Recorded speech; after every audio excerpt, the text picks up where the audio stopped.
राधे राधे मेरी प्यारी फैमिली। मैं मिस्टर एक्स लेकर आ चुका हूं आज आपके लिए एक और बहुत ही खौफनाक और दिल को दहला देने वाली स्टोरी।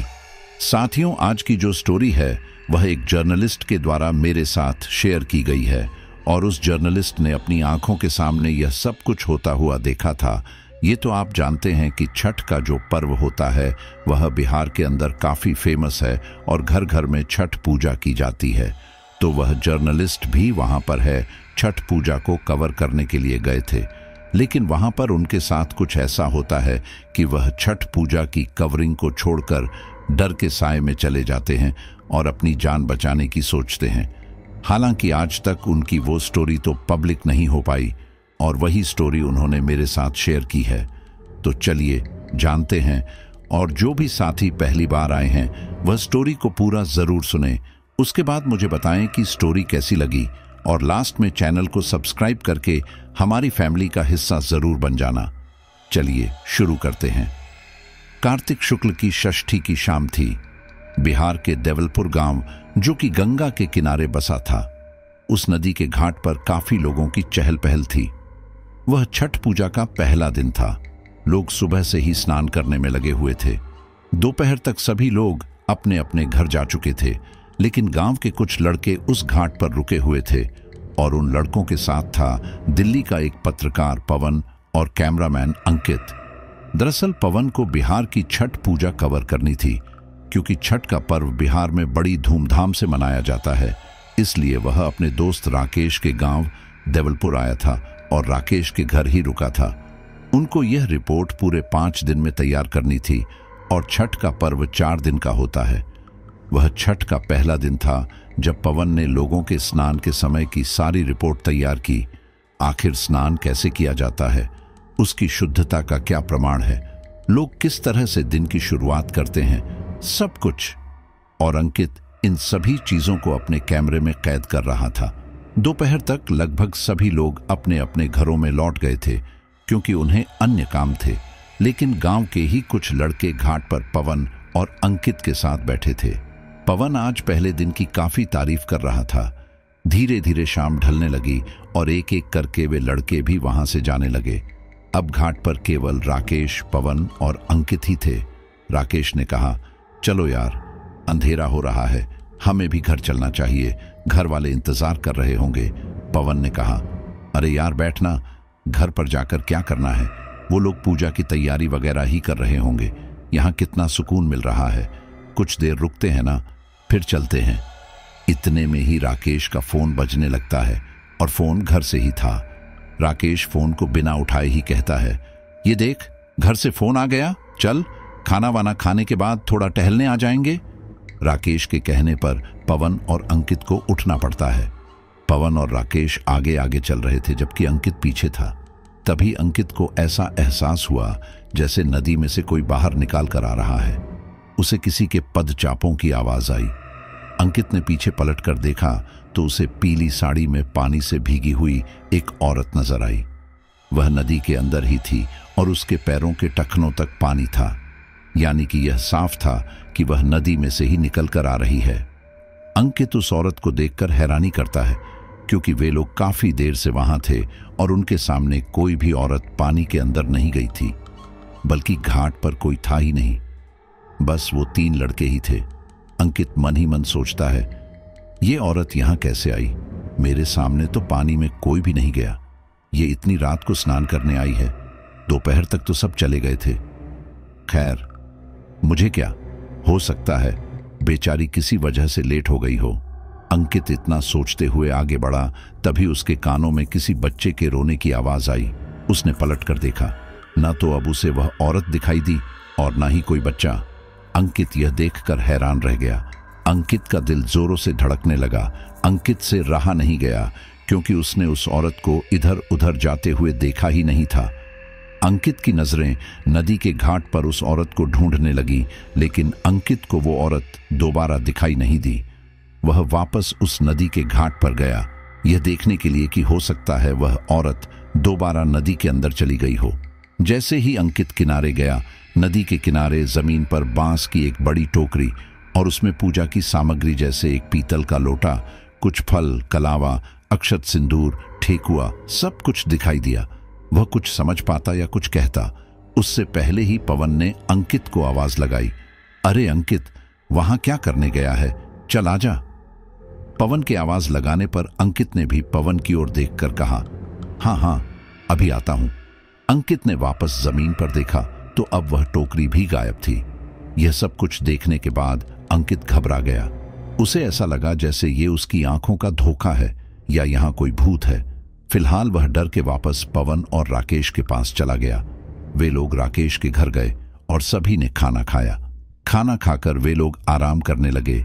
क्योंकि सभी काफी थक चुके थे, इसलिए किसी का भी दोबारा टहलने का मन नहीं किया और फिर अगले दिन दोबारा काम पर भी जाना था, इसलिए पवन और अंकित आराम करने लगे।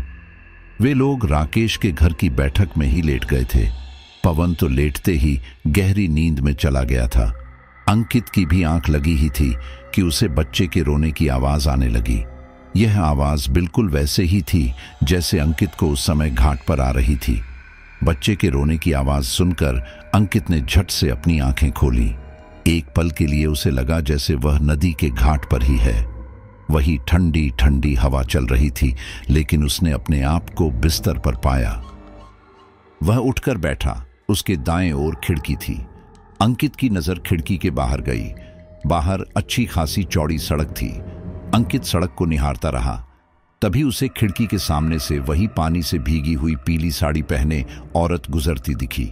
उसके सारे बाल गीले थे, बालों से बूंदें टपक रही थी। वह धीरे धीरे चल रही थी और उसके आसपास थोड़ी रोशनी भी थी। वह रोशनी कहां से आ रही थी, कैसे आ रही थी, अंकित को नहीं पता, लेकिन वह एक डरा देने वाला दृश्य था। अंकित उस औरत का चेहरा तो नहीं देख पाया, लेकिन उस औरत को देखकर पहचान गया कि यह वही औरत है जो उस समय नदी के घाट पर दिखी थी। वही कद काठी, वही साड़ी, उतने ही लंबे बाल। अंकित उस औरत को देखकर थोड़ा डर गया था, लेकिन तभी उसने देखा कि कुछ मिनट बाद राकेश भी उस ओर गया जहां वह औरत गई। दरअसल राकेश फोन पर बात करते हुए नदी के घाट की तरफ जाने लगा। राकेश जिस कॉलेज में पढ़ता था, वह उसी कॉलेज की लड़की आराध्या से प्यार करता था और इतनी रात को वह उसी से बात कर रहा था। राकेश के घर वालों को आराध्या के बारे में कुछ नहीं पता था और राकेश घर में उससे बात भी नहीं कर सकता था, इसीलिए वह चुपचाप घर से बाहर निकलकर टहलते टहलते आराध्या से फोन पर बात कर रहा था। राकेश इस बात से अनजान था कि वह किस ओर चल रहे हैं। वह तो बस मस्ती में और आराध्या के प्यार में डूबा हुआ नदी के घाट की तरफ चल देता है, और ना ही उसे यह खबर थी कि उसके आगे एक भीगी हुई औरत चल रही है। अंकित जब यह सब देखता है तो उसे लगता है कहीं ऐसा तो नहीं कि राकेश और उस औरत का कोई संबंध हो, क्योंकि देखने में वह एक लड़की जैसी ही लग रही थी, कम उम्र की, लेकिन साड़ी पहन रखी थी, इसलिए शायद शादीशुदा हो। खैर, अंकित ने सोचा कि राकेश उस औरत को जानता होगा, इसीलिए इतनी रात को उसके पीछे गया है। अंकित खिड़की बंद करके दोबारा सो गया। वहीं दूसरी ओर राकेश, जो अपनी बातों में मग्न नदी के घाट पर पहुंच चुका था। नदी की लहरों से उठती ठंडी ठंडी हवा राकेश के शरीर को जब छू रही थी, तब राकेश को ठंड का एहसास हो रहा था और इसी बीच उसे किसी के स्पर्श का भी एहसास हुआ। ऐसा लगा जैसे किसी ने उसके सिर पर हाथ रखा। अचानक उसने अपने सिर को झटका और इधर उधर देखा, लेकिन आसपास कोई नहीं था। वह दोबारा अपनी बातों में मग्न हो गया। उसने फोन पर आराध्या को बताया था कि वह नदी के किनारे है। बातों बातों में ही आराध्या ने कहा कि उसे भी गंगा मैया के पानी को छूना है, क्योंकि वह तो छठ का पर्व नहीं मना सकती, शहर में है। इस पर राकेश ने कहा, चलो ठीक है, तुम यहां नहीं आ सकती तो तुम्हारे बदले मैं ही पानी को अपने हाथों में लेकर तुम्हें स्पर्श कराता हूं। तुम और मैं अलग अलग तो नहीं है। अपनी प्यार भरी बातों के बीच राकेश नदी में उतरा। वह फोन पर मुस्कुरा रहा था और बहुत खुश था। वह आराध्या को यह एहसास कराना चाह रहा था कि उसने गंगा मैया को छू लिया है। राकेश ने जैसे ही नदी में अपना हाथ डाला, अचानक उसके हाथ को किसी ने पकड़ लिया। राकेश एकदम घबरा गया। राकेश इतना समझ चुका था कि जिस किसी चीज ने भी उसे पकड़ा था, वह किसी का हाथ था, कोई मछली या जानवर नहीं। राकेश अपने हाथ को पीछे खींचने की काफी कोशिश करता है, लेकिन उसका हाथ बहुत ही मजबूती के साथ पकड़ा गया था। इसी बीच राकेश का फोन भी पानी में गिर जाता है और आराध्या उधर से हेलो हेलो करती रह जाती है। इधर राकेश परेशान हो चुका था कि आखिर पानी के अंदर कौन है। वह चिल्लाने लगता है और अपने दाएं हाथ से ही अपने बाएं हाथ को पूरी ताकत के साथ खींचता है। वह अपना हाथ छुड़ाने में सफल तो रहता है, लेकिन उसका फोन पानी में गिर चुका था। राकेश को समझ नहीं आ रहा था कि वह अपना फोन उठाए या नहीं, क्योंकि उसे डर था कि अगर उसने फोन उठाने के लिए पानी में हाथ डाला तो कहीं वह चीज दोबारा उसे न पकड़ ले। राकेश थोड़ा डरते डरते पानी से बाहर निकलने लगा, लेकिन जैसे ही उसने अपना पहला कदम पानी से बाहर निकाला, तभी एक फूला हुआ सड़ा गला सा हाथ पानी के अंदर से बाहर निकला और उसने राकेश के पैर को झटके से नीचे गिरा दिया। राकेश ने जैसे ही पलटकर देखा, उसके सामने एक बेहद भयानक रूप लिए औरत खड़ी थी, जिसका चेहरा फूला हुआ था। कहीं कहीं से खाल भी छूट रही थी और अंदर का मांस दिखाई दे रहा था। उसने पीले रंग की साड़ी पहन रखी थी। यह वही औरत थी जिसे अंकित ने देखा था। उस औरत को देखकर राकेश बुरी तरह चिल्लाया, लेकिन उसकी चीख गांव वालों तक नहीं जा सकी। हालांकि गांव के घर उस घाट से ज्यादा दूरी पर नहीं थे, लेकिन फिर भी यह शायद कुदरत थी कि राकेश को उस रात अपनी जान से हाथ धो बैठना था। उस औरत ने पूरी ताकत के साथ राकेश को पानी के अंदर खींचा। तभी राकेश को एक बच्चे के रोने की आवाज आने लगी और वह आवाज नदी के अंदर से आ रही थी। राकेश ने पहले तो सोचा कि शायद कोई बच्चा भी इस पानी में डूब गया है, लेकिन उसके बाद जब उसका दम घुटना शुरू हुआ, उसकी खुद की सांस लेना भरी हो गया, तो वह उस बच्चे को भूल गया। राकेश पूरी कोशिश कर रहा था कि वह पानी से बाहर निकल सके, लेकिन उसके हाथ पैर पूरी तरह से पानी में डूब चुके थे। धीरे धीरे वह पानी की गहराइयों में चला गया। पानी के अंदर जाकर उसे कुछ भी दिखाई नहीं दे रहा था, क्योंकि रात का समय था। बस उसे ऐसा एहसास हो रहा था कि कोई तो है जो उसे अंदर खींच रहा है। राकेश अपने हाथ पैर छटपटा रहा था और फिर एक वक्त ऐसा आया कि वो बच्चे के रोने की आवाज भी रुक गई और राकेश का हाथ पैर मारना भी रुक गया। वहीं दूसरे दिन अगला दिन निकलते ही पवन और अंकित देखते हैं कि घर की औरतें घर के आंगन में नया मिट्टी का चूल्हा बना रही हैं। पवन और अंकित वो सब भी अपने कैमरे में रिकॉर्ड करते हैं और जानते हैं कि आखिर इसका क्या महत्व है। धीरे धीरे उनकी रिपोर्ट तैयार हो रही थी कि तभी उनका ध्यान राकेश पर भी जाता है। राकेश के पिता सुबह से ही राकेश को ढूंढ रहे थे। जैसे ही पवन और अंकित बाहर आते हैं, राकेश के पिता मनोहर उनसे भी पूछते हैं कि उन्होंने राकेश को देखा क्या, तो पवन नामे सिर हिला देता है। अंकित पूछता है, क्या हुआ अंकल, राकेश कहाँ है?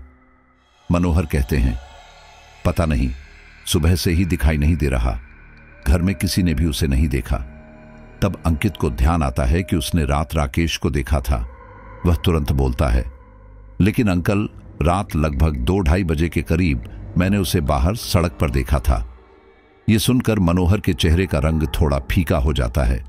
वह हैरानी से कहता है, क्या रात के 2:30 बजे? ये सुनकर घर की औरतें भी अपना अपना काम छोड़ देती हैं। तभी राकेश की दादी कहती हैं, अरे रात 2:30 बजे, क्या शहर गया था क्या और अभी तक लौटा नहीं? मनोहर गुस्से से कहता है, अरे रात के 2:30 बजे शहर क्यों जाएगा, लेकिन वह बाहर कर क्या रहा था? अंकित कहता है, यह तो मुझे नहीं पता अंकल, लेकिन वह फोन पर बात कर रहा था। अब यह सुनकर सभी लोग घबरा जाते हैं। सब अपना अपना काम छोड़ देते हैं और राकेश को ढूंढने के लिए गांव में निकल जाते हैं। पवन और अंकित भी उन्हीं के साथ थे। वे लोग गांव में सब जगह ढूंढते हैं, उन्हें कहीं भी राकेश नजर नहीं आता। तभी अंकित के मुंह से निकलता है, अंकल, एक बार नदी की तरफ देखो, हो सकता है ठंडी हवा लेने के लिए नदी के घाट पर गया हो। पवन अंकित की बात का खंडन करते हुए कहता है, लेकिन मौसम तो ठीक हो रहा था, वह आधी रात के समय नदी के घाट पर भला क्यों जाएगा? अंकित कहता है, एक बार देखने में क्या जाता है। वे लोग नदी के घाट पर जा ही रहे थे कि तभी घाट की तरफ से ही कुछ आदमी चिल्लाते हुए आ रहे थे, राकेश मर गया, अरे राकेश मर गया, राकेश मर गया। दूर से ये सुनते ही मनोहर के जैसे पैरों तले जमीन खिसक गई। उसे अपने कानों पर यकीन ही नहीं हुआ। वह जहां का तहां खड़ा रह गया। पवन और अंकित उस भीड़ के करीब गए। तब उन्होंने अच्छी तरह सुना कि राकेश नदी के घाट के किनारे पड़ा है। वह मर चुका है। वे दोनों तुरंत नदी के किनारे राकेश को देखने गए तो सच में राकेश की लाश नदी के किनारे पड़ी थी और लाश को देखकर ऐसा लग रहा था कि जैसे राकेश की मौत को कई दिन हो चुके हैं। लाश फूल चुकी थी, पूरे शरीर में पानी भर चुका था। पवन की नजर राकेश के हाथ में पकड़े फोन पर गई। अंकित ने भी उस फोन पर गौर किया। वह पवन से बोला, पवन, ये देख, अभी भी इसके हाथों में फोन है और कसकर पकड़ रखा है। कहीं ये कोई हत्या तो नहीं? लोग गुपचुप बात कर रहे थे। किसी को नहीं पता था कि राकेश की मौत कैसे हुई, लेकिन जल्द ही पुलिस भी आ गई और उसने अपना काम शुरू कर दिया, क्योंकि वह त्योहार का दिन था। घाट के किनारे भी लोगों को कुछ ना कुछ काम थे, इसीलिए पुलिस ज्यादा तफ्तीश नहीं कर पाई। और वैसे भी आसपास कोई ऐसी संदिग्ध वस्तु भी नहीं मिली जिससे यह पता लग सकता कि राकेश को किसी ने मारा है या यह आत्महत्या है। फिलहाल राकेश की डेड बॉडी को अस्पताल ले जाया जाता है। वहां उसका पोस्टमार्टम होता है और पोस्टमार्टम में यही आता है कि पानी में डूबने की वजह से इसकी मौत हुई है। अब यह कोई नहीं जानता था कि राकेश पानी में डूबा है या डुबाया गया है।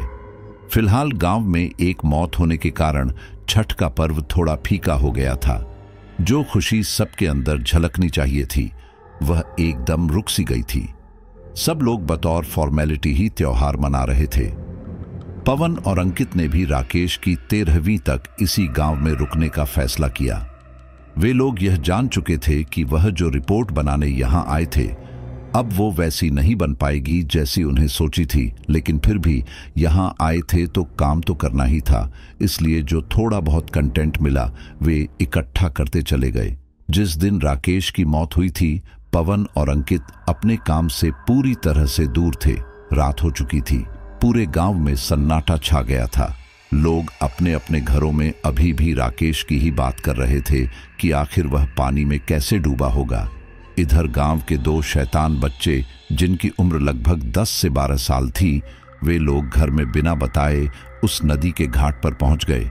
वे बच्चे भी अच्छी तरह जानते थे कि आज गांव में एक मौत हुई है और वो भी इसी नदी के जरिए। वे बच्चे भी अपनी बचकानी हरकतों के चलते उस नदी के घाट पर पहुंचे थे और आपस में यूं ही बातें कर रहे थे। सोनू कमलेश से बोला, पता नहीं बेचारे राकेश भैया पानी में कैसे डूब गए होंगे। कमलेश ने कहा, हो सकता है वो स्नान करने आए हो। सोनू ने कहा, अरे नहीं नहीं, उन्होंने तो सुबह मेरे साथ ही स्नान किया था। तभी कमलेश ने कहा, यार सोनू, वैसे हम यहां क्यों आए हैं? हमें भी यहां आना नहीं चाहिए था। गांव में भी कोई दिखाई नहीं दे रहा था। वहीं दूसरी ओर पवन और अंकित बैठक में बैठे थे। उन्हें भी नींद नहीं आ रही थी। उन्होंने भी उम्मीद नहीं की थी कि यह पर्व इस तरह से जाएगा, लेकिन पता नहीं क्यों अंकित के मन में बार बार वह पीले रंग की साड़ी वाली औरत घूम रही थी। कहीं ना कहीं उसे ऐसा लग रहा था कि उस औरत और राकेश का कोई ना कोई कनेक्शन है। हार कर वह अपने दिल की बात पवन से कहता है, पवन यार, तुझे कुछ बताऊं? पवन कहता है, हाँ बता।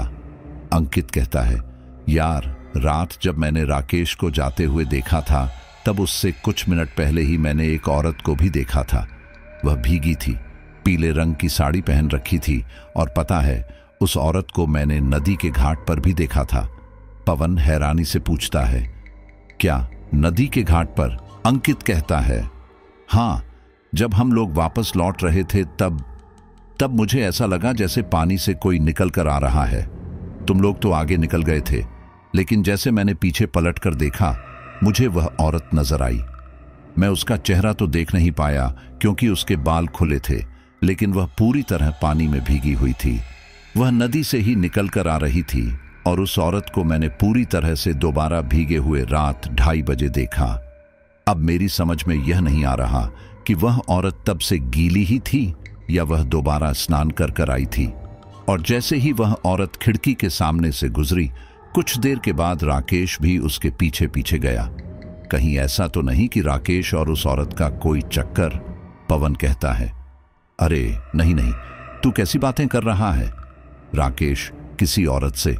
जहां तक मुझे पता है उसकी गर्लफ्रेंड आराध्या है, वो उसके कॉलेज में ही है। तभी अंकित कहता है, तो फिर मुझे लगता है वह औरत कोई भूतनी थी। पवन इस बात पर हंसता है और कहता है, क्या भूतनी, और वह भी नदी के घाट पर? अंकित कहता है, हाँ, क्योंकि जब वह औरत नदी से बाहर निकली तो अचानक गायब भी हो गई। साथ ही मुझे किसी बच्चे के रोने की आवाज भी आ रही थी। जब मैं नदी के करीब गया तब वहां मुझे पूजा के प्रसाद की टोकरी भी दिखाई दी और अचानक वह गायब भी हो गई। पवन आंखें चढ़ाते हुए कहता है, तू होश में तो है? तूने पी तो नहीं रखी? अंकित कहता है, अरे यार, मैं मजाक नहीं कर रहा, मैं सच कह रहा हूं। पता नहीं क्यों मुझे उस नदी के घाट से एक नकारात्मकता का एहसास होता है। वहां कुछ तो है। और वो औरत मुझे शाम नदी में से निकलती हुई दिखाई दी थी। मतलब वह तब भीगी थी और रात के 2:30 बजे तक भीगी रहना, ये तुझे अजीब नहीं लगता? और चल मान ले वह दोबारा भी स्नान करने गई तो रात के 2:30 बजे। अंकित की बातें सुनकर पवन भी परेशान होने लगा था। वह घबराते हुए बोला, तू यह सब मुझे डराने के लिए तो नहीं कह रहा? अंकित ने कहा, अरे यार, तेरा दिमाग खराब है क्या? ऐसी सिचुएशन में भी मैं तुझे डराऊंगा? अच्छा चल ठीक है, एक काम करते हैं, घाट पर चलते हैं, देखते हैं कि वह औरत वहां आती है या नहीं। पवन कहता है, अरे तू पागल है क्या? ये कैसी बातें कर रहा है? वह औरत रोज थोड़ी आएगी, और अगर वह कोई भूतनी हुई तो? अंकित कहता है, चलना यार, एक बार चलते हैं, मुझे घर में बहुत घुटन भी हो रही है। अंकित के काफी कहने पर पवन उसके साथ जाने के लिए तैयार हो जाता है, लेकिन घर से निकलते निकलते अंकित अपना कैमरा भी उठा लेता है। कैमरा देखकर पवन कहता है, तू यह कैमरा कहां लेकर जा रहा है? अंकित कहता है, अरे यार, कुछ मिलेगा तो कैद कर लेंगे। पवन कहता है, मैं समझ गया, तेरे दिमाग में क्या चल रहा है? तू यही सोच रहा है ना कि अगर वह औरत कोई भूत हुई और हमारे कैमरे में कैद हो गई तो हमें एक नई स्टोरी मिल जाएगी। अंकित इस बात पर मुस्कुरा देता है। पवन कहता है, यार शर्म कर ले, आज हमारे दोस्त की मौत हुई है। अंकित कहता है, जानता हूं, लेकिन मौत बहुत रहस्यमयी तरीके से हुई है। सोच, अगर सच में यहां कोई भूत हुआ तो, और राकेश की मौत के पीछे कोई राज हुआ तो? अब तू ये सब छोड़, मैं चुपचाप कैमरा लेकर चलता हूं। वे लोग घर से निकल जाते हैं। वहीं दूसरी ओर सोनू और कमलेश आपस में बातें कर ही रहे थे कि तभी उन्हें बच्चे के रोने की आवाज आने लगती है। उस ओर अंधेरा था और उनके पास खेलने वाली टॉर्च थी, जिससे थोड़ी बहुत ही रोशनी हो रही थी। कमलेश ने सोनू से कहा, सोनू, ये बच्चा कहां रो रहा है? सोनू कहने लगा, हाँ, आवाज तो मुझे भी आ रही है, लेकिन आसपास कोई दिखाई नहीं दे रहा। कमलेश बोला, चल यार सोनू, हम घर चलते हैं, पता नहीं क्यों मुझे डर लग रहा है। तभी सोनू की नजर नदी के पानी पर गई, जो काफी तेजी के साथ बह रहा था। सोनू हैरानी से नदी के बहते पानी को देखने लगा। सोनू की नजर नदी के पानी से हट ही नहीं रही थी। कमलेश ने सोनू का हाथ पकड़ा और उसे चलने के लिए कहा, लेकिन सोनू अपनी जगह से नहीं हिला। कमलेश ने सोनू से कहा, क्या हुआ? तब सोनू ने नदी की तरफ इशारा किया। कमलेश ने नदी की तरफ देखा तो पाया कि नदी से एक औरत धीरे धीरे बाहर निकल रही है। सोनू और कमलेश को जैसे सांप सूंघ गया। वे आंखें फाड़ फाड़ कर उस औरत को देखने लगे। जिस समय वह औरत नदी से बाहर निकली थी तब पूरी तरह से सामान्य थी। ये वही औरत थी जिसने पीली साड़ी पहन रखी थी। देर रात इस तरह से एक औरत को स्नान करता देख सोनू और कमलेश थोड़ा घबरा तो गए थे, लेकिन उन्हें लगा शायद गांव की ही कोई औरत होगी। कमलेश ने सोनू से दोबारा कहा, सोनू चल। सोनू ने भी अपना ध्यान वापस घर जाने की तरफ किया। वे लोग वापस मुड़े ही थे कि तभी वह पीले साड़ी वाली औरत बोली, बेटा सुनो। उस औरत की आवाज सुनकर कमलेश और सोनू दोनों ही रुक गए। पता नहीं क्यों कमलेश और सोनू दोनों का दिल जोर जोर से धड़क रहा था। उन्हें अजीब सा एहसास हो रहा था, जबकि उस औरत की आवाज बिल्कुल सामान्य थी। उस औरत ने दोबारा कहा, सोनू बेटा मेरी बात सुनो। अपना नाम सुनकर सोनू थोड़ा हैरान हुआ, लेकिन साथ ही उसे यह लगा कि शायद ये उसके गांव की ही है और उसे जानती है, इसीलिए उसका नाम भी ले रही है। सोनू पीछे पलटा। सोनू ने देखा कि उस औरत का चेहरा उसे ठीक से दिखाई नहीं दे रहा। आधा चेहरा बालों से ढका है और आधा अंधेरे की वजह से नहीं दिख रहा। सोनू ने धीरे से कहा, जी बताइए। वह औरत बोली, तुमने मेरे बेटे को देखा? सोनू ने पूछा। आपका बेटा? तभी कमलेश बोल पड़ा, आपका बेटा छोटा है क्या? वह औरत बोली, हां वह छोटा है, क्या तुमने देखा? कमलेश बोला, नहीं, हमने देखा तो नहीं, लेकिन हमें उसके रोने की आवाज आ रही थी। यह सुनते ही वह औरत घबरा गई। उसकी आवाज में घबराहट साफ दिखने लगी। वह बोली, क्या तुमने मेरे बेटे को रोता हुआ सुना था? कहां सुना था? बताओ बेटा। वह औरत धीरे धीरे कमलेश और सोनू की तरफ बढ़ने लगी। कमलेश और सोनू दोनों एक दूसरे की तरफ देख रहे थे। दोनों को ही वह औरत थोड़ी अजीब लग रही थी। कमलेश बोला, पता नहीं, यहीं आसपास से उसकी आवाज आ रही थी। हमें देर हो रही है, हम घर जा रहे हैं, आप अपने बेटे को खुद ढूंढ लीजिए। इतना कहकर कमलेश वापस घर जाने के लिए पीछे मुड़ा। सोनू अभी भी उस औरत को देख रहा था। इससे पहले कि सोनू भी कमलेश के साथ कदम से कदम मिलाकर चलता कि उस औरत ने सोनू का हाथ पकड़ लिया। यूं अचानक उस औरत का हाथ पकड़ना सोनू को बड़ा अजीब लगा। साथ ही वह घबरा भी गया, क्योंकि उस औरत ने काफी कसकर सोनू का हाथ पकड़ा था। सोनू एकदम कंपकपा गया। वह उस औरत से अपना हाथ छुड़ाने लगा, लेकिन वह औरत हाथ छोड़ ही नहीं रही थी, बस बार बार अपने बच्चे के बारे में पूछ रही थी। कमलेश 2-4 कदम आगे बढ़ गया था, लेकिन जब उसने देखा कि सोनू अभी तक उसके पास नहीं आया, वह पीछे पलटा और उसने देखा कि उस औरत ने जबरदस्ती सोनू का हाथ पकड़ रखा है और सोनू खुद को छुड़ाने की कोशिश कर रहा है। कमलेश चिल्लाया, सोनू! सोनू भी घबरा गया और बोला, कमलेश इधर आ, यह आंटी मुझे छोड़ नहीं रही है।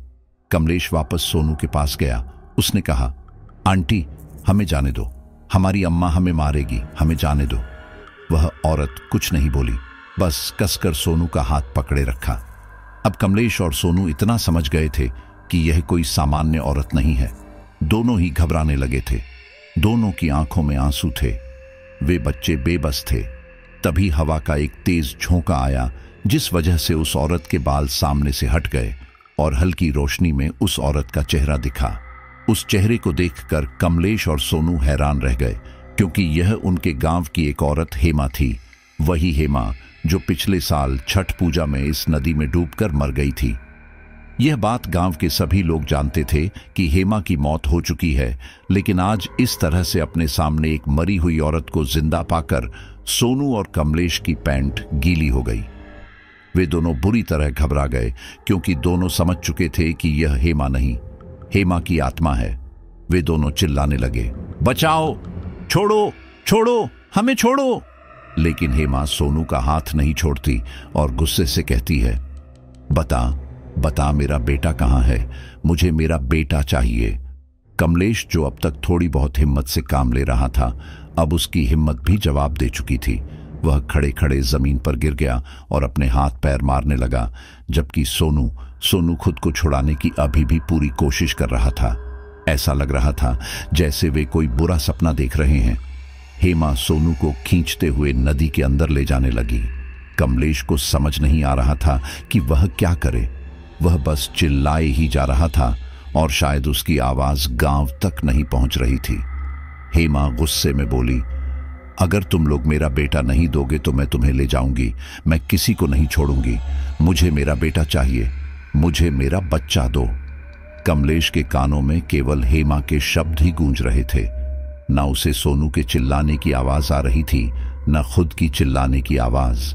वह एक ऐसे जाल में फंस चुका था जिससे वह बाहर नहीं निकल पा रहा था। सब कुछ क्लियर था, लेकिन फिर भी उसके हाथ पैर काम नहीं कर रहे थे। देखते ही देखते हेमा के चेहरे का रंग बदलने लगा और सफेद पड़ने लगा। चेहरे की खाल फूलने लगी, होंठ काले और मोटे हो गए। धीरे धीरे उसका शरीर भी फूलने लगा। कमलेश उस दृश्य से अपनी नजर नहीं हटा पा रहा था और अचानक वह बेहोश होकर गिर गया। सोनू अभी भी रो रहा था और खुद को छोड़ने की गुहार लगा रहा था, लेकिन हेमा ने उस पर तरस नहीं खाया और वह उसे नदी के गहरे पानी में ले गई। सोनू नदी के पानी में अभी भी अपने हाथ पैर छटपटा रहा था, लेकिन देखते ही देखते उसका दम भी पानी में घुट गया और वह मर गया। सोनू ने अपनी आखिरी सांस ली ही थी कि पवन और अंकित भी घाट पर पहुंच गए थे। वहां एक अजीब सी शांति थी। लहरें पूरी तरह शांत थीं, हवा भी रुकी हुई थी। हर पल ऐसा लग रहा था जैसे अब कोई आने वाला है। पवन ने कहा, यार मौसम ठीक था, लेकिन यहां अजीब सी घुटन नहीं लग रही है। इससे तो घर में ही अच्छे थे। अंकित ने कहा, हाँ कह तो सही रहा है, चल नदी के किनारे चलते हैं। पवन ने कहा, अरे यार अब पानी के पास जाकर क्या करेंगे? अंकित ने कहा, ओहो तू तो डर रहा है। अंकित खुद अपना कैमरा ऑन करके पानी के करीब जाने लगा। पवन न चाहते हुए भी धीरे धीरे अपने कदम अंकित की ओर ही बढ़ा रहा था। जैसे ही अंकित नदी के ओर करीब गया, उसे एक बच्चा जमीन पर लेटा हुआ दिखाई दिया। पहली नजर में अंकित को एक डर का एहसास हुआ कि कहीं यह बच्चा मर तो नहीं गया।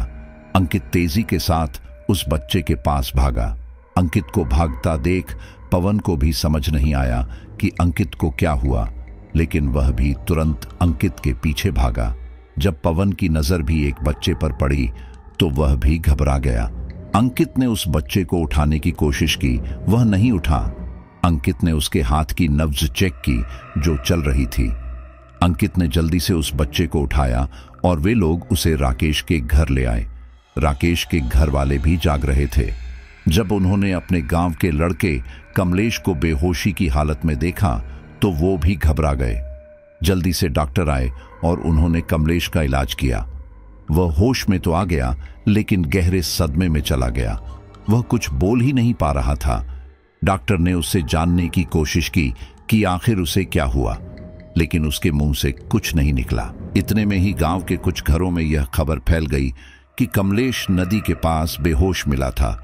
और जैसे ही ये खबर सोनू के घर पर गई तो वे लोग एकदम घबरा गए, क्योंकि सोनू की मां खुद अपने बेटे को कमलेश के घर छोड़कर आई थी और कमलेश के घर वालों ने यह कहा था कि हम खुद ही तुम्हारे बेटे को तुम्हारे घर छोड़ देंगे। लेकिन अब दोनों ही घर से गायब थे और कमलेश के घर वालों को कुछ खबर ही नहीं थी कि आखिर उनके बच्चे कहाँ गए हैं। अब ऐसे में कमलेश का बेहोश होकर वापस आना और सोनू का गायब होना कोई छोटी बात नहीं थी। सोनू के घर वाले जब राकेश के घर पहुंचे और उन्होंने देखा कि कमलेश अकेला है तो वह अपने बेटे के लिए तड़प कर रोने लगे और पूछने लगे कि उनका बेटा कहाँ है। लेकिन कमलेश कुछ बता ही नहीं पा रहा था। वह अपने होंठ खोलता, लेकिन उसके मुंह से आवाज नहीं निकल रही थी। डॉक्टर ने जब चेकअप किया तो बताया कि यह गहरे सदमे में है। इसके दिमाग पर ज्यादा जोर मत डालो, इसे आराम करने दो। अब ऐसी हालत में किसी ने कमलेश से ज्यादा सवाल नहीं किया, लेकिन गांव वाले सोनू को ढूंढने के लिए निकल गए।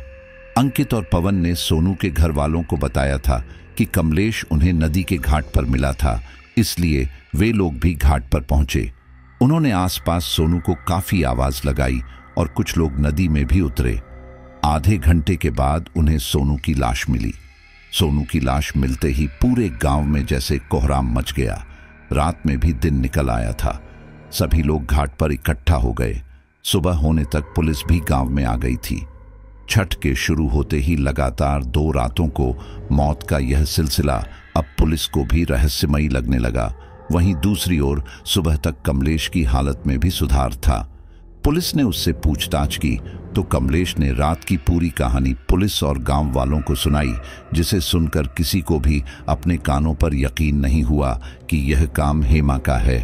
पुलिस वाले भी चक्कर में पड़ गए कि आखिर यह भूत सच में होते भी हैं क्या। पहली नजर में उन्हें लगा शायद कमलेश और सोनू में किसी बात को लेकर झगड़ा हुआ होगा और कमलेश ने ही सोनू को पानी में धकेल दिया होगा। लेकिन राकेश की भी तो पिछली रात मौत हुई थी, भला उसके साथ क्या हुआ होगा। लेकिन पुलिस वाले यह जान चुके थे कि यह मौत केवल हादसा नहीं है, इनके पीछे कोई बहुत बड़ा राज है। रही बात हेमा की आत्मा की, तो पुलिस वाले भूत प्रेत में विश्वास नहीं करते।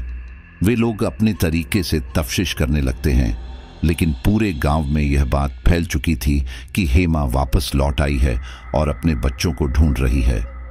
वहीं दूसरी ओर पवन और अंकित हेमा के बारे में नहीं जानते थे, इसलिए वह राकेश के पिता से पूछते हैं कि यह हेमा कौन है। तब राकेश के पिता बताते हैं कि हेमा इसी गांव की एक महिला थी और छठ के पर्व को वह सबसे ज्यादा अच्छी तरीके से मानती थी। पूजा में जो भी सामग्री आती थी वह उसे खास शहर से ही लेकर आती थी। सूर्यदेव में उसकी असीम आस्था थी। पिछले साल हेमा, उसका पति अनमोल और उसका 2 साल का बेटा आर्या सूर्य को अर्घ्य दे रहे थे। आर्या अपनी मां हेमा की गोद में ही था। तट पर काफी भीड़ थी, इसलिए हेमा नदी में थोड़ा अंदर की तरफ चली गई थी। अचानक उसका पैर फिसला, वह खुद पर कंट्रोल नहीं कर पाई और उसके हाथ से बच्चा पानी में छूट गया। बच्चा काफी छोटा और कमजोर था। हेमा अपने बच्चों को पानी से निकाल पाती कि वह खुद भी पानी में गिर गई। नदी की धारा तेज थी। जब तक लोग हेमा या उसके बच्चे को बचा पाते तब तक वो नदी में बहकर डूब गई। जिस समय हेमा नदी में डूब रही थी वह उस समय भी अपने बच्चे को ही बचाने की कोशिश कर रही थी। वह चिल्ला चिल्ला कर कह रही थी, कोई मेरे बच्चे को बचाओ, कोई मेरे बच्चे को बचाओ। लेकिन इस घटना से वहां इतनी भगदड़ मच गई कि लोग उसके बच्चे को क्या ही देखते हैं, सब अपनी अपनी जान बचाने में लगे रह गए।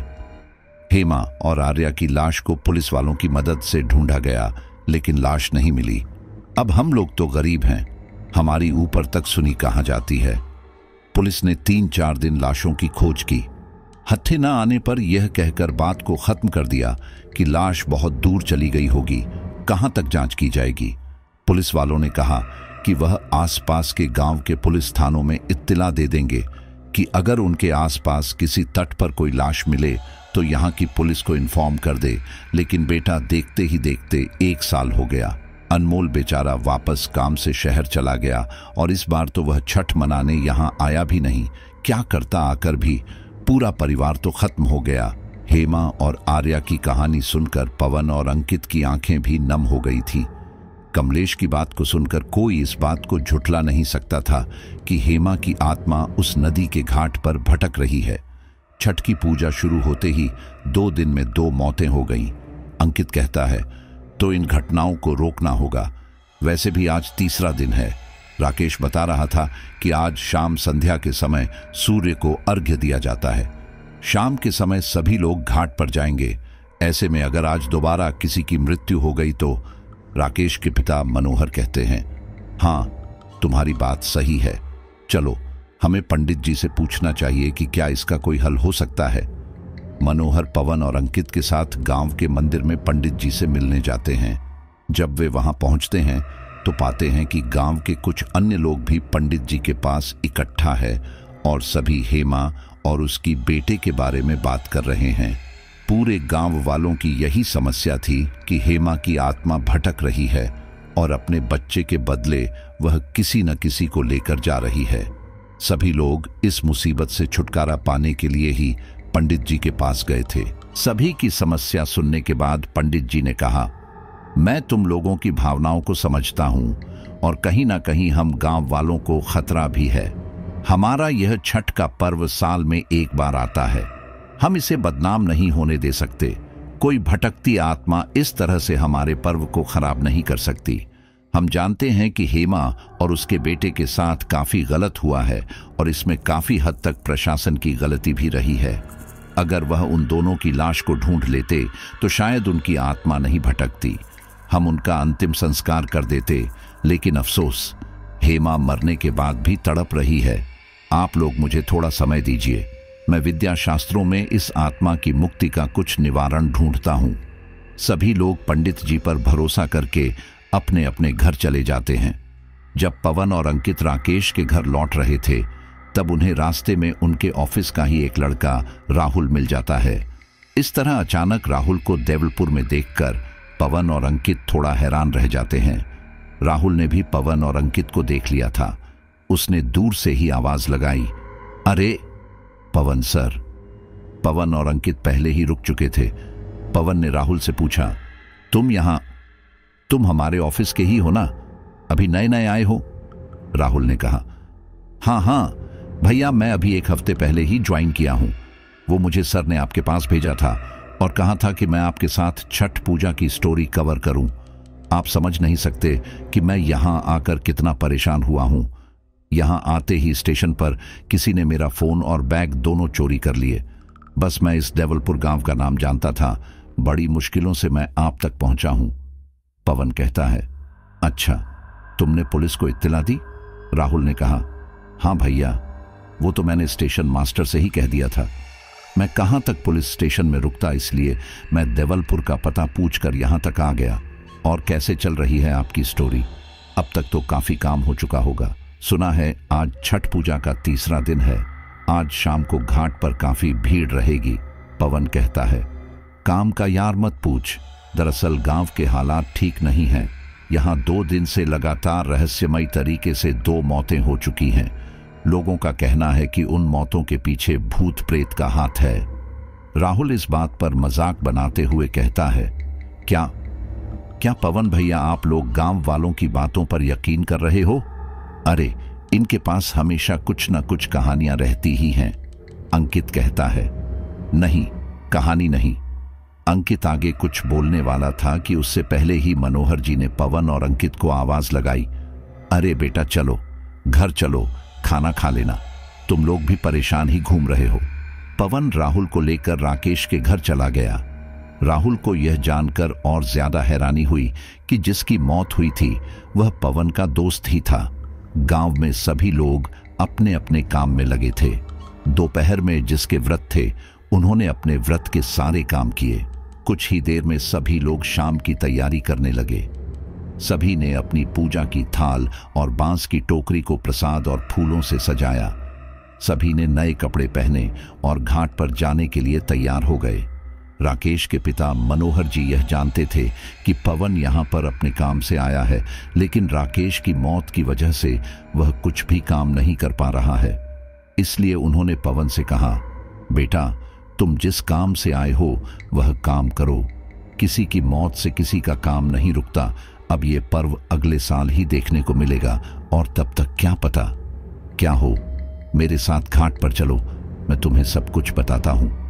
मनोहर जी पवन, राहुल और अंकित को घाट पर ले गए। सच में वह दृश्य बहुत ही खूबसूरत था। लोगों की इतनी भीड़ थी।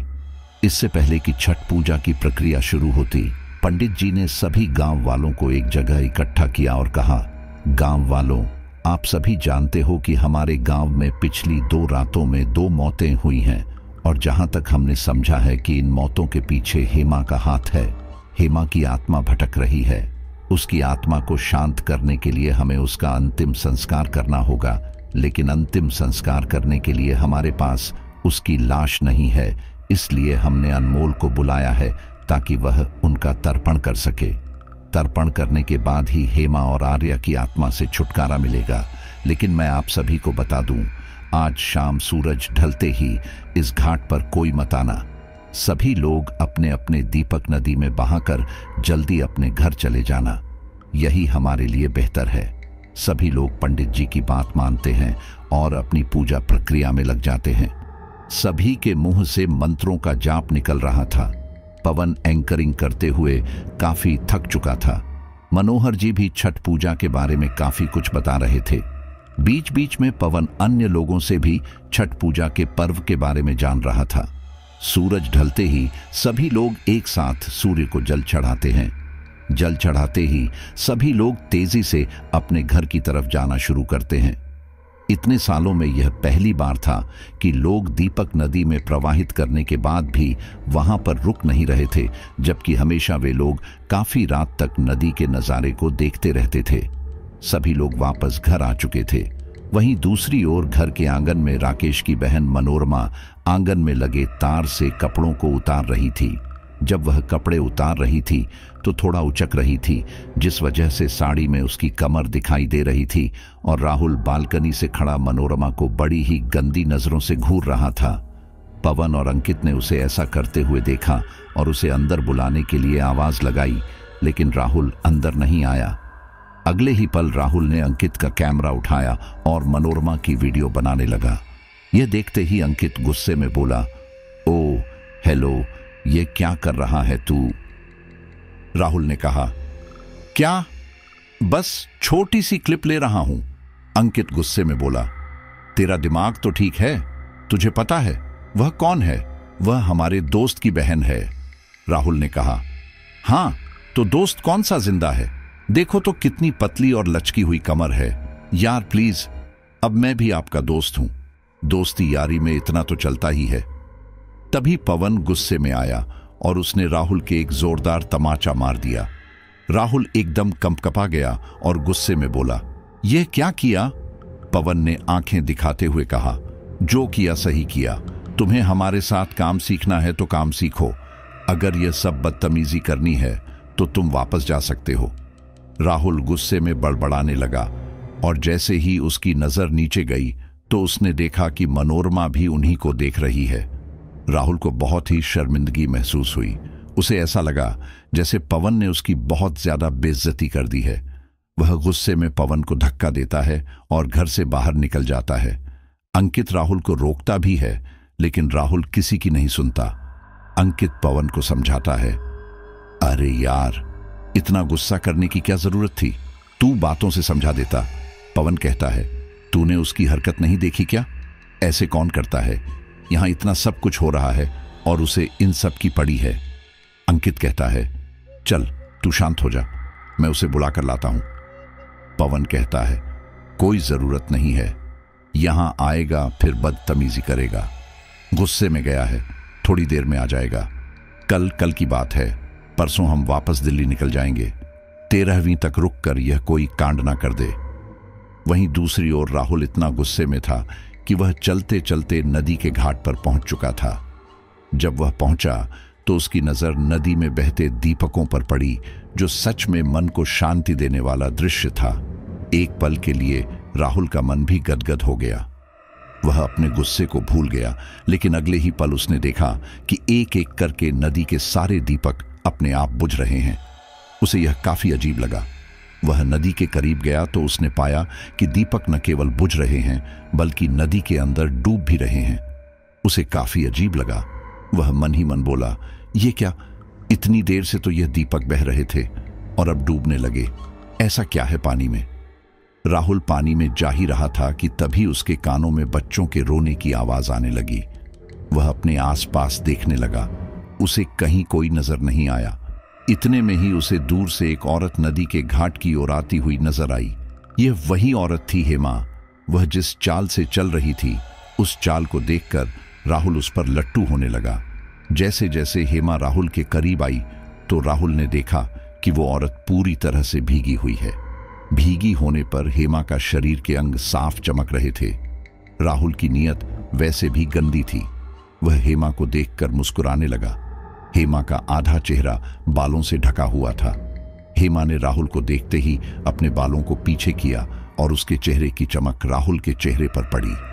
कुछ देर के लिए राहुल की आंखों में धुंध सी छा गई, लेकिन अगले ही पल जब राहुल ने हेमा के चेहरे को देखा तो देखता ही रह गया। सच में हेमा बहुत ही खूबसूरत थी। हेमा ने राहुल से कहा, सुनो, मेरे बच्चे को बचा लो। राहुल हैरानी से बोला, क्या हुआ तुम्हारे बच्चे को? हेमा ने हाथ से नदी की ओर इशारा किया। वह बोली, वह देखो, वहां मेरा बच्चा डूब रहा है, उसे वहां से निकाल कर ले आओ। राहुल उचक कर नदी में इधर उधर देखने लगा। तब उसे एक जगह नदी का बहाव थोड़ा तेज मालूम हुआ। जब उसने नदी की अन्य दिशाओं की तरफ देखा तो धारा सामान्य गति से बह रही थी, इसलिए राहुल को लगा कि सच में वहां कोई डूब रहा है।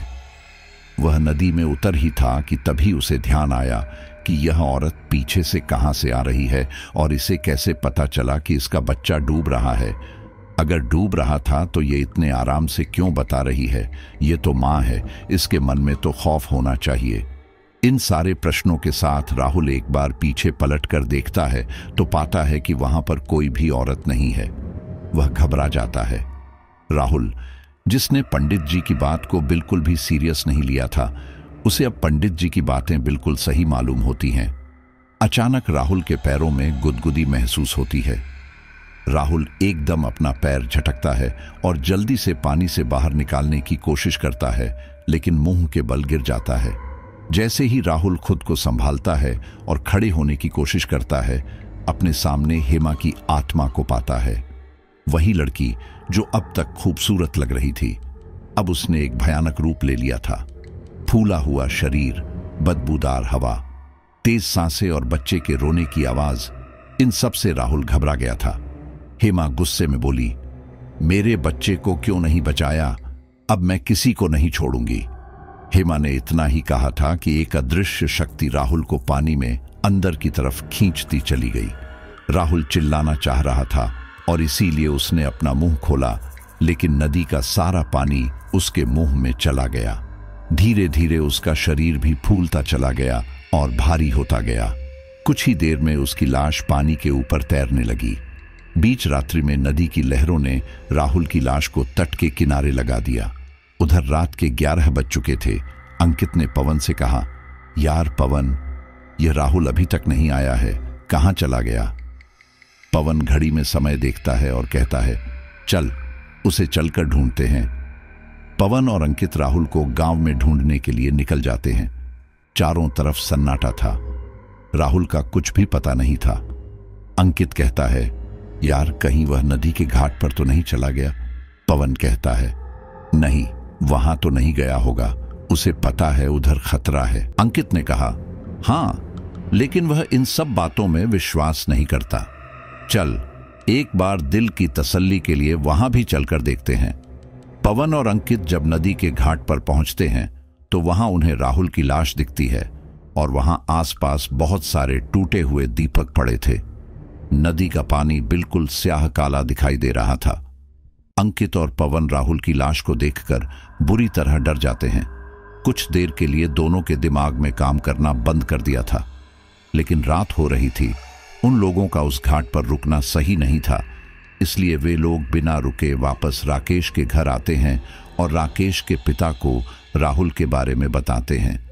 कुछ ही देर में पूरा गांव जाग गया था और सभी राहुल की लाश को देखने जा रहे थे, लेकिन किसी में भी हिम्मत नहीं थी कि अंधेरी रात में राहुल की लाश को उठाकर गांव में ले आए। सभी लोग यह देखकर हैरान थे कि दीपक बुझे हुए और टूटे हुए पड़े हैं। जब पंडित जी उस नज़ारे को देखते हैं तो स्तब्ध रह जाते हैं। वह किसी को भी नदी के किनारे न जाने की सलाह देते हैं। सभी लोग परेशान थे कि सुबह की पूजा कैसे की जाएगी, क्योंकि सुबह भी सूर्य को जल चढ़ाना था, लेकिन घाट का हाल किसी शमशान की तरह हो गया था। सारी रात राहुल की लाश उस घाट के किनारे पड़ी रही। सुबह होने पर गांव के कुछ लोगों ने राहुल की लाश को उठाया। जब उन्होंने राहुल की लाश को देखा तो वह सड़ चुकी थी। ऐसा लग रहा था कि कई दिनों से पानी में सड़ रही है। सुबह तक अनमोल भी गांव में आ गया था। जब से उसे अपनी पत्नी की आत्मा के बारे में पता चला, वह तब से टूटा हुआ था, लेकिन वह खुद भी चाहता था कि उसकी पत्नी और बेटे की आत्मा को शांति मिल जाए। इसलिए सुबह होते ही लोगों ने छठ पूजा नहीं मनाई, बल्कि अनमोल ने पंडित जी के अनुसार बताए गए विधि विधान के साथ अपनी पत्नी हेमा और उसके बेटे आर्या का पिंडदान किया। हालांकि वो समय पिंडदान करने के लिए श्रेष्ठ तो नहीं था, लेकिन मजबूरी के चलते अनमोल को ऐसा करना पड़ा। नदी का पानी जो पूरी तरह से काला पड़ चुका था, पिंडदान करते ही वह धीरे धीरे साफ और शुद्ध होने लगा। सुबह के 8 बज चुके थे। ऐसा पहली बार था जब अर्घ्य में देर हुई थी। अनमोल जब अपने परिवार का तर्पण कर रहा था तब वह बहुत ज्यादा रो रहा था, क्योंकि उसने अपनी पत्नी और बेटे की लाश नहीं देखी थी, इसलिए उसे सब्र नहीं आ रहा था। पूरा 1 साल हो गया था। उसे यही लगता कि शायद उसकी पत्नी और बेटा कहीं जिंदा हो, शायद कहीं से आ जाएं, लेकिन गांव में होती मौतों से साफ हो गया था कि अब हेमा जिंदा नहीं है। तर्पण पूरा करने के बाद धीरे धीरे लोग सूर्य को जल चढ़ाते हैं, अपनी पूजा संपन्न करते हैं और सभी हेमा और उसके बेटे के लिए प्रार्थना करते हैं कि उन्हें मुक्ति मिले और उनकी आत्मा को शांति मिले। उसके बाद से उस नदी के घाट पर कोई हादसा तो नहीं हुआ, लेकिन अब कभी भी जब छठ में दीपक को नदी प्रवाहित किया जाता है तो सारे दीपक अपने आप बुझ जाते हैं और हर साल लोग हेमा और आर्या के लिए पूजा जरूर करते हैं। पवन और अंकित की वह कवर स्टोरी एक भावुक स्टोरी बनकर ही रह गई। उस एक स्टोरी को कवर करने के लिए कई लोगों की जान गई, इसीलिए अंकित और पवन उस स्टोरी को कभी भी दुनिया के सामने नहीं लाए। दोस्तों, कहां तो अंकित और पवन इस धार्मिक पर्व छठ पूजा को कवर करने गए थे, जहां पर पूरी तरह से पॉजिटिव एनर्जी फैली हुई होती है, लेकिन इस जगह पर ऐसी मनहूसियत थी कि उनका एक दोस्त हमेशा हमेशा के लिए चला जाता है और राहुल भी अपनी नादानी की वजह से उस आत्मा का शिकार बन गया। अभी तो पता नहीं उस आत्मा को शांति मिली ना मिली, लेकिन इतना जरूर था कि उस दिन के बाद कभी भी ऐसी घटना नहीं हुई। शायद या तो उसकी आत्मा शांत हो गई या फिर उसकी मुक्ति का समय आ गया। खैर, मुझे बताइए कि आपको स्टोरी कैसी लगी, और अगर आप बिहार से हैं और छठ पूजा कर रहे हैं तो मुझे कमेंट में ज़रूर बताएं। चलिए अब अपने कुछ साथियों को धन्यवाद करते हैं। शशि सिंह मुंबई, कंचन कुमारी, आंचल जोशी जयपुर, अन्वेश कुमार पांडेय मुंबई, अरविंद कुमार, अनिल दिनकर, अजय तोमर ग्वालियर, शाहीन खान मुंबई, रूबी भुजेल, सभी का बहुत बहुत धन्यवाद। मिलते हैं अगली स्टोरी पर।